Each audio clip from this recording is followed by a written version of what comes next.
Hello दोस्तों, स्वागत है आपका मेरे YouTube channel Hindi motivation video पर। आज की वीडियो बहुत ख़ास होने वाली है। अगर आप पहली बार हमारे YouTube चैनल पर आए हैं तो कृपया लाइक, सब्सक्राइब और शेयर कर दीजिए। चलिए चलते हैं कहानी की ओर। कहानी चतुर कौवे और मूर्ख इंसानों की है। एक दिन एक कौवा और उसका बेटा पेड़ पर बैठे थे।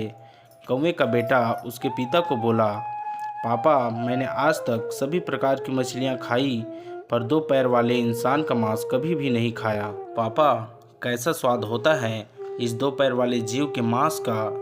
कौवा बोला, आज तक मैंने जीवन में 3 बार इंसान का मांस खाया है, बहुत स्वादिष्ट होता है। बेटा कौवा तुरंत जिद करने लगा कि वह भी इंसान का मांस खाना चाहता है। पिता कौवा ने कहा कि ठीक है, लेकिन तुम्हें कुछ देर इंतज़ार करना होगा और जैसे मैं कहता हूँ वैसे ही तुम्हें करना होगा। मेरे पालक पिता ने मुझे यह तरकीब सिखाई है जिससे हमें भोजन प्राप्त करने में मदद मिलेगी। बेटा कौवा ने हाँ कहा। तब पिता कौवे ने बच्चे को एक स्थान पर बिठाया और वह कहीं पर उड़ गया। थोड़ी देर बाद जब वो लौट कर आया तो उसकी चोंच में मांस के 2 टुकड़े थे। उसने एक टुकड़ा अपने मुंह में रखा और दूसरा टुकड़ा बच्चे के मुंह में दे दिया। टुकड़ा मुंह में लेते ही बेटा कौवा बोला कि पापा, यह कैसा दुर्गंध युक्त मांस ले आए हो आप, ऐसा खाना मुझे नहीं खाना। पिता कौवे ने कहा कि रुको, वो टुकड़ा खाने के लिए नहीं बल्कि फेंकने के लिए है। इस एक टुकड़े को लेकर अब हम मांस का ढेर बनाने वाले हैं। कल तक इंतज़ार करो, देखना तुम्हें मांस ही मांस खाने के लिए मिलेगा, और वह भी इंसानों का।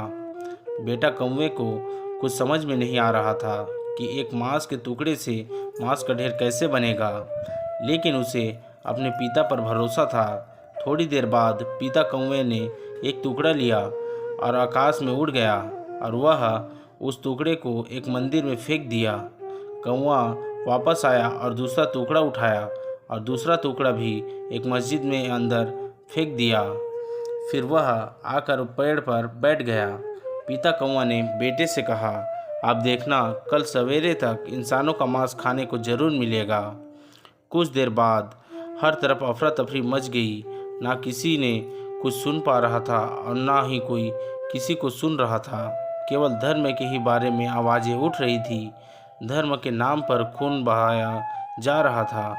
माता, पुत्र, बहन, भाई, पिता, चाचा, पड़ोसी, दोस्त बिना किसी संबंध पर विचार किए धर्म को देखकर ही एक दूसरे पर आक्रमण कर रहे हैं। दोनों समूह कह रहे थे कि हमारे धर्म का अपमान हुआ है और बदला लेना चाहिए, और इससे बेकसूर लोग भी मारे गए थे। बहुत समय इसी में ही बीत चुका था। अब तक गांव शांत होने लगा था, जो कि सड़क पर सिर्फ खून ही खून था। खास बात यह है कि खून का रंग लाल था और उसमें धर्म का कोई रंग नहीं था। वह एक ही धर्म का पालन करते थे, वह तरलता का था। गांव बिना इंसानों के सुनसान हो गया। हर तरफ एक भयानक सन्नाटा छाया हुआ था। इस चक्र में केवल 2 प्राणी जीवित रहे। वह पेड़ पर बैठे कौवे थे। अब कौवे का बच्चा इंसानों का शिकार करना सीख गया था। कौवे के बेटे ने अपने पिता से प्रश्न पूछा, क्या हमेशा ऐसे ही होता है पापा? हम झगड़े पैदा करते हैं और लोगों को पता कैसे नहीं चलता? पिता कौवे ने कहा कि यह मूर्ख लोग कभी अपना धर्म नहीं जानते। इंसानियत पीछे रह जाती है और वह जो नहीं करना चाहिए वह करते हैं, और हम जैसे उनका फ़ायदा उठाते हैं। उन्हें इस बात की भनक तक नहीं लगती। उन्होंने मनुष्य के रूप में जीने के बजाय जाति और धर्म पर सब खो दिया है, और मुनाफा कोई और तीसरा पक्ष ले लेता है। कोई आकर भड़काऊ भाषण देता है और यह लोग उसे सुनते हैं और आपस में लड़ते हैं। मांस का एक टुकड़ा सालों की उनकी दोस्ती को तोड़ देता है। वे एक दूसरे को मार डालते हैं, और मुझे नहीं लगता कि वह भविष्य में भी पर्याप्त बुद्धिमान होंगे। यह कहकर दोनों बाप बेटा मांस खाने के लिए उड़ गए। दोस्तों, यह कहानी आपको कैसे लगी हमें कमेंट करके ज़रूर बताएं, और पहली बार हमारे चैनल पर आए हो तो लाइक, सब्सक्राइब और शेयर ज़रूर करें। धन्यवाद। मिलते हैं और भी ऐसे ही अगली कहानी पर।